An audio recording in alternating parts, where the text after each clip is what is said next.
বিসমিল্লাহির রহমানির রহিম। বঞ্চিত অবহেলিত 1 থেকে 12তম পর্যন্ত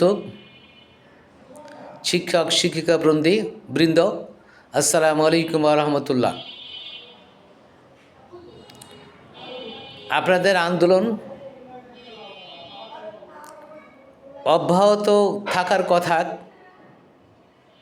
এদিনে আপনাদের মুভমেন্ট একটু কম দেখতে পাচ্ছি।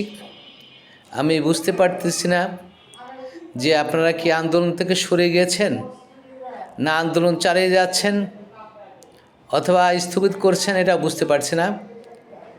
তবে আমি বিশ্বাস করি যে 1 থেকে 12তম পর্যন্ত যে সকল সনদদারি রয়েছে সেই সনদদারি অবশ্যই মেধাবী এবং তাদের যোগ্যতা রয়েছে। তারা যোগ্যতা বলেই স্কুল, কলেজ, ইউনিভার্সিটি, কলেজ, মাদ্রাসা কলেজে চাকরির যোগ্য।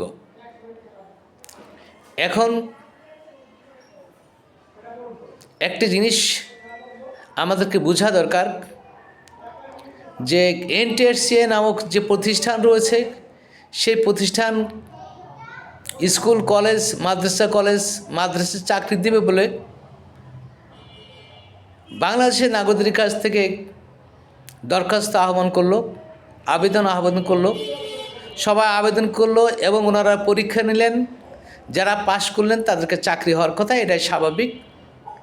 কিন্তু আমরা দেখলাম যে না, এদের চাকরি হয় না। কারণ কি? কারণ ওনারাই ভালো জানেন। এবং কোনো এক সময় ওনারা বলছেন যে 1 থেকে 5তম পর্যন্ত যাদের তাদের সনদের মেয়াদ ছিল 5 বছর, কিন্তু 6ষ্ঠ থেকে 11তম পর্যন্ত এদের সনদের মেয়াদ ছিল আমরণ। কিন্তু আমার কথা হচ্ছে যে আপনারা পরীক্ষা নিলেন, পাশ করলো, মেরিট লিস্ট করলেন, চাকরি দিলেন না। এ কোন ধরনের ক্যারিসমেটিক পাওয়ার, এটা আমি বুঝে উঠতে পারতেছি না। কারণ সরকার যদি কখনো পরীক্ষা নেয় আর তারা যদি পাশ করে তাদেরকে চাকরি দেওয়ার কথা। এবং আমরা বলছেন যে আমার সনদে লেখা আছে he or she will be appointed in school, college, university, college. তাহলে আমার সনদে যেহেতু লেখা আছে, তাহলে চাকরি তো আপনারা দিবেন, আপনারা কেন দেন নেই? আপনারা তৃতীয় যে গণবিজ্ঞপ্তি, সেই তৃতীয় গণবিজ্ঞপ্তিতে প্রায় 20,000 মতো শিক্ষককে ট্রান্সফার করে অন্য জায়গায় দিলেন। তাহলে আমরা চাকরি পেলাম না, আমাদের চাকরি পাওয়ার সুযোগ হলো না। আবার দেখা যাচ্ছে আপনারা আপনাদের ইচ্ছা মতো যারা খুশি চাকরি দিচ্ছেন, জাল সনদ দিচ্ছেন, সব কিছু চাকরি দিচ্ছেন, কিন্তু আমাদের কোনো বৈধ সনদে কোনো চাকরি হচ্ছে না। এটার ব্যাপারে আপনাদের কোনো অনুধাবন কি আছে, এটা আমরা বুঝতে পারছি না। তবে আমার অভিমত যে 1 থেকে 12তম পর্যন্ত যারা নিবন্ধনে রয়েছে, যারা বৈধ নিবন্ধনে রয়েছে, তাদের সবাইকে চাকরি দিন। তাদেরকে এই করুণ অমানবিক জীবনযাপন থেকে মুক্ত করুন এবং তাদেরকে শিক্ষকতা পেশায় ফিরিয়ে নিন। কারণ এরা অনেক আগে থেকেই, এই লোকগুলো অনেক আগে থেকেই স্কুল, কলেজ, মাদ্রাসা কলেজে শিক্ষক হিসেবে প্রবেশের যোগ্য এবং তারা সেখানে শিক্ষা দিতে পারবেন বলে আমি আশাবাদ ব্যক্ত করি। আরেকটা কথা বলা দরকার, সেটা হচ্ছে যে অনেক সময় দেখা যাচ্ছে এনটিআরসিএ আমাদের বিরুদ্ধে অপবাদ দেওয়া হয় যে আমাদের সনদের মেয়াদ ছিল 3 বছর। না, আমাদের সনদের মেয়াদ 3 বছর ছিল না, আমরণ মেয়াদ ছিল। যতক্ষণ পর্যন্ত আমরা কোনো স্কুল, কলেজ, মাদ্রাসা কলেজে যোগদান না করি।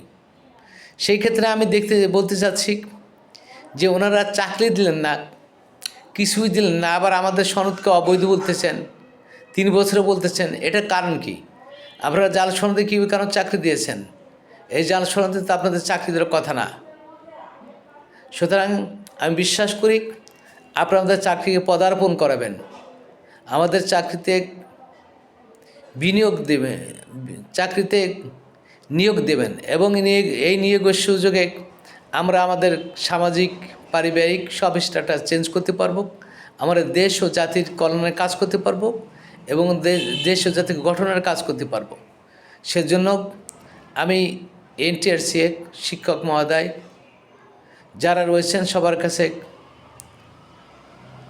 এটাই আবেদন করব যে আপনারা আমাদের চাকরিতে ফিরিয়ে নিন, একটি সুন্দর নিয়োগ দিন এবং আমরা দেশ ও জাতির সেবা করতে পারি সেদিকে দৃষ্টি দিন। আর এই কথা বলে আমার কথা শেষ করছি। আল্লাহ হাফিজ।